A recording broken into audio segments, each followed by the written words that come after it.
ACN news में आपका स्वागत है। मैं हूं गणेश अग्रवाल और आप देख रहे हैं दमोह जिले की खबरें। मध्य प्रदेश के महामहिम राज्यपाल दमोह जिले के सिगरामपुर चौरई पहुंचे, जहां पर उन्होंने 100 लाख रुपए की लागत से बनने वाले नवनिर्मित हो चुके बड़ा देव मंदिर का लोकार्पण किया। महामहिम राज्यपाल सबसे पहले सिगरामपुर पहुंचे, जहां पर उन्होंने विविध कार्यक्रमों में हिस्सा लिया। तो वहीं उसके बाद वे दोपहर के वक्त चौरई ग्राम पहुंचे, जहां पर उन्होंने बड़ा देव मंदिर का लोकार्पण किया। इस दौरान बड़ी संख्या में आदिवासी समुदाय के लोगों की विशेष रूप से मौजूदगी रही। आयोजन के दौरान मध्य प्रदेश शासन के मंत्री लखन पटेल, धर्मेंद्र सिंह लोधी, पिछड़ा वर्ग आयोग के अध्यक्ष डॉक्टर रामकृष्ण कुसमरिया, विधायक उमा देवी खटीक, जिला पंचायत अध्यक्ष रंजीता गौरव पटेल सभी के द्वारा महामहिम राज्यपाल का आत्मीय अभिवादन किया। इस दौरान विशेष रूप से दमोह के सांसद राहुल सिंह लोधी विशेष रूप से मौजूद रहे। Bureau report, ACN news.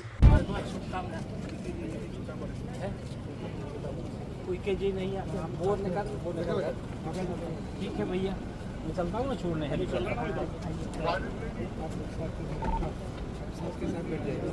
भैया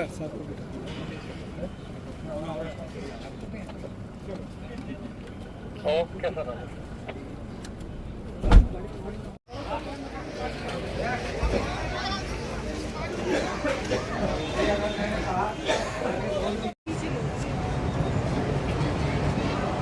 और मैं देख रहा हूँ अतिथि कुछ ही क्षण पश्चात मंच पर पहुंच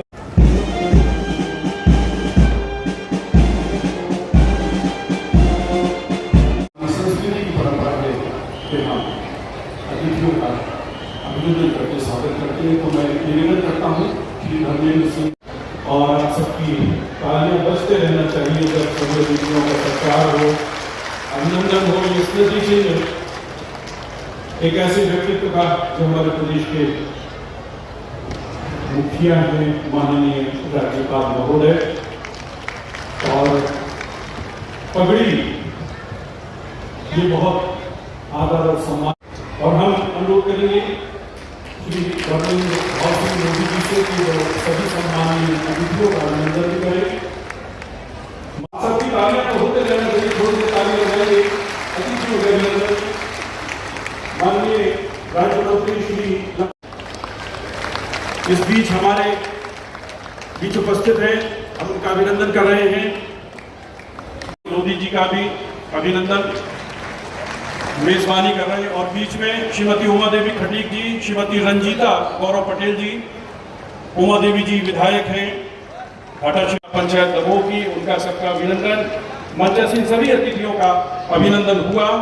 और अब गुदुम बाजा से, मंगल वाद्यों से माननीयों का अभिनंदन।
हमारे साथी मंत्री आदरणीय लखन पटेल जी हम सबके बीच में, इनका भी तालियां बजाकर स्वागत करते हैं। यशस्वी सांसद आदरणीय राहुल सिंह जी भी हम सबके बीच में है। और इनके बारे में एक कहावत है कि बाबा बड़ा दिलेर है, बुंदेलखंड का शेर है। ऐसे बाबा जी का हम स्वागत करते हैं हमारे यहाँ। और सिंगौरगढ़ में रानी दुर्गावती जी की राजधानी भी रहा है, तो रानी दुर्गावती जी की जयंती पर मैं उनको प्रणाम करता हूँ, नमन करता हूँ।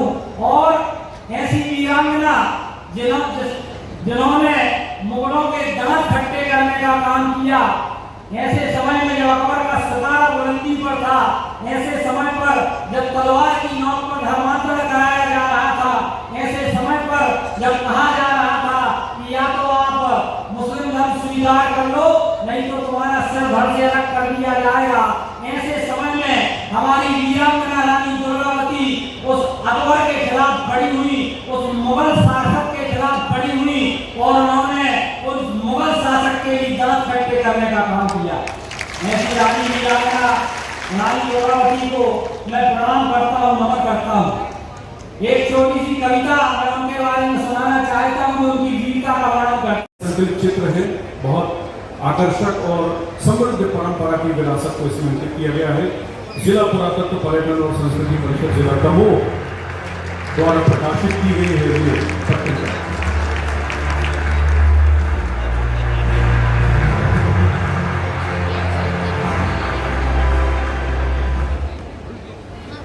एक बार जोरदार तालियां। सभी अधिकारी कर्मचारीगण, पत्रकार मित्रों, आज के इस पावन अवसर पर मैं रानी दुर्गावती जी के जन्म दिवस की सबको बहुत बहुत हार्दिक शुभकामनाएं और बधाई देता हूं। इस खुशी के अवसर पर जैसा मेरे भाई धर्मेंद्र सिंह जी बता रहे थे, यशस्वी प्रधानमंत्री जी ने 2 महत्वपूर्ण योजनाएं जनजातीय समुदाय के लिए चलाई, जिससे निश्चित रूप से उनके जीवन का स्तर और रहन सहन का स्तर बदलेगा, उनके जीवन में सुधार आएगा। धरती आभा एवं जनमन योजना विस्तार से नहीं जाना चाहता, क्योंकि हमारे मंत्री जी उस विभाग के मंत्री हैं, तो निश्चित रूप से उसके बारे में बहुत अच्छे से आपको बताएंगे। लेकिन मैं आपको ये जानकारी देना चाहता हूँ, हमारे महामहिम राज्यपाल महोदय लगातार प्रदेश का दौरा करते हैं।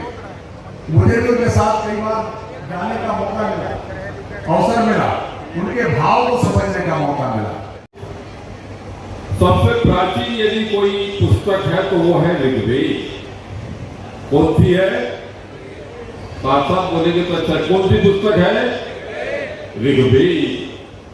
भाइयों बहनों, ऋग्वेद में सारे के सारे आदि जो हमारी परंपरा है, रीति रिवाज है, प्रकृति का पूजन है, इस तरह से विभिन्न प्रकार से हमारी संस्कृति का प्रतिपादन उन वेदों में किया गया है। कैसे कैसे लोग के साथ लड़ाई लड़ी, या सब पोस्टर नीचे लगे हुए हमने देखा कि रानी कैसी थी, वीरांगना कैसी थी। ये घोड़े पर रहकर, लगाम मुंह में रखकर, दोनों हाथ से तलवार चलाना, ये कभी हो सकता है कि आज के जमाने में कोई नैन को दे दो, तलवार दे दो, चलाइए क्या? या जो हमारे बैठे हैं वो बोलती है कि हम भी पूर्वज हैं उनके, हम भी तलवार चलाइए, मगर हमको समझना है हम हमारे पूर्वज कैसे कैसे लोग हो गए, उसमें से उनके जीवन में से सीखकर हम भी समाज का गौरव को सब जो पिछड़े हुए समाज है, गरीब भाई बहन है, जनजाति समाज के है, कोई व्यसन पड़ा हुआ है, उसके लिए कोई बच्चे माता से पढ़ाते नहीं, उसको समझकर, उसको माँ बाप को समझाकर हम सारे समाज के उत्तर के लिए हम भी काम करेंगे। और जो सरकार की योजना है, हमारा योगदान भी रहेगा। हमारे समाज के इतने पूर्वज लोग हो गए, समाज के लिए हो गए, देश के लिए हो गए, तो हम भी पीछे नहीं रहेंगे। हम भी जो भी काम मिलेगा तो काम ढूंढकर हम भी समाज का उत्थान, देश का उत्थान करेंगे। और राहुल जी ने बहुत अच्छा बताया, स्वदेशी अभियान चल रहा है। प्राइम मिनिस्टर ने बोला सुबह में उठकर